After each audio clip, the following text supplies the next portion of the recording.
कहते हैं जल ही जीवन है, क्योंकि जल ही तो ऑक्सीजन है। इस रिमझिम मंजर को देखिए जिससे खिल उठ रहे हैं हर एक चेहरे। और अब इधर इस नदी को देखिए, यहाँ नदी ही पानी को तरस रही है। हम बात पलामू की कर रहे हैं, वही पलामू जो अब कई जिलों में बढ़ चुका है, लेकिन उसकी नियति नहीं बदली। बदहाली की उसकी दास्तान बहुत पुरानी है। चलिए हम बताते हैं कि क्यों हर बार इस इलाके में अकाल की फसल लहलहाती है। खेतों में पड़े दरार 1966 के अकाल की याद ताजा करा रही है।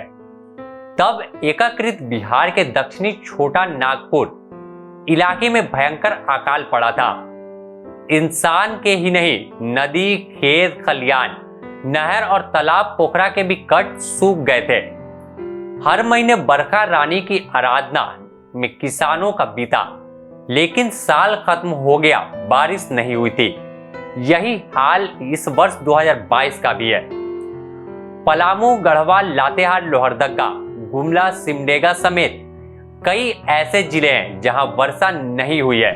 इस वक्त हमारे यहाँ खेती बाड़ी की एकदम भयावह स्थिति है और बारिश तो एकदम बिल्कुल नहीं के बराबर है। देखिए हम लोग अभी खड़े हैं आहर में, है ना। आहर में देखिए दरार खुला हुआ है और घास भी जले हुए हैं, है ना।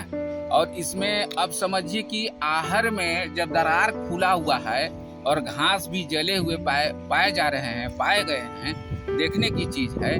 तो अब इससे स्थिति क्या हो सकती है? बारिश तो एक बूंद भी नहीं है। किसानों को बड़ी परेशानी है इसलिए कि अकाल हो जाएगा। भाई उसमें धान का बिया तक अभी तक नहीं हुआ है कि धान का बिया तो हुआ है, मकई रोपाना सब फसल पूरी तरह मारी गई है। सिर्फ ऐसे 10% खेतों में भदई की फसल किसी तरह हुई जहां सिंचाई की व्यवस्था है। 90% खेतों में बीज तक नहीं किए गए हैं। अधिकांश किसान सावन के माह में भी धान का बिछड़ा खेतों में नहीं डाल पाए।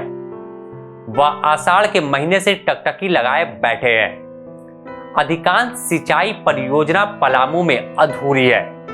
इनमें लातेहार का मंडल डैम, पलामू की बताने डैम, उत्तर कोयल मुख नहर में पानी नहीं है।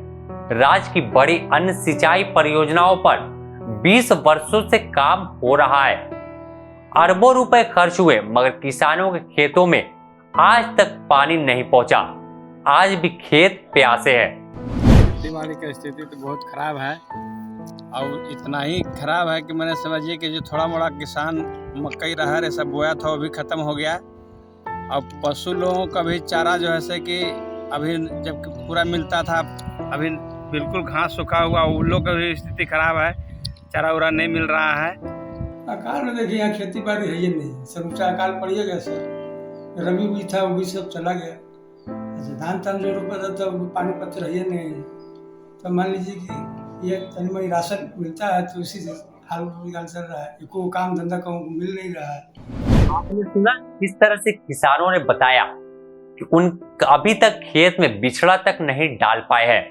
अहरा खेत सब सूख गए हैं। चलिए अब सुनाते हैं कुछ लोगों का दर्द, जिन्हें अकाल के डर से अब क्या परेशानी उठानी पड़ रही है। खाने के भी लाले पड़ गए हैं। अकाल का तो इतना असर है कि हम सुने थे कि 66 का अकाल, उससे बड़ा हम लोग 2022 में अकाल देखे। अगर जन वितरण का चावल नहीं मिलता तो गरीब मर।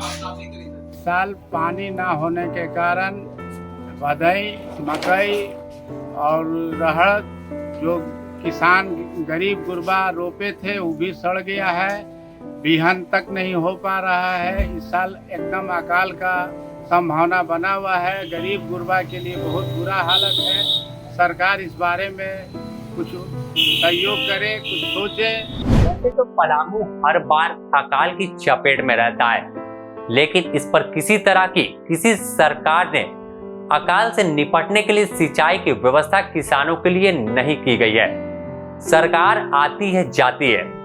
पलामू में नेता भी कई बड़े बड़े नेता आते हैं, वादे किए जाते हैं, लेकिन वह वादे सिर्फ चुनाव तक के लिए ही रहते हैं। चुनाव खत्म होते ही नेताओं के वादे खत्म हो जाते हैं और जैसे ही फिर अकाल की स्थिति आती है तो किसान भय में हो जाते हैं कि वह क्या खाएंगे और किस तरह से अपने परिवार का भरण पोषण करेंगे, क्योंकि पलामू के अधिकतर लोग किसानी पर ही अपना जीवन गुजर बसर करते हैं।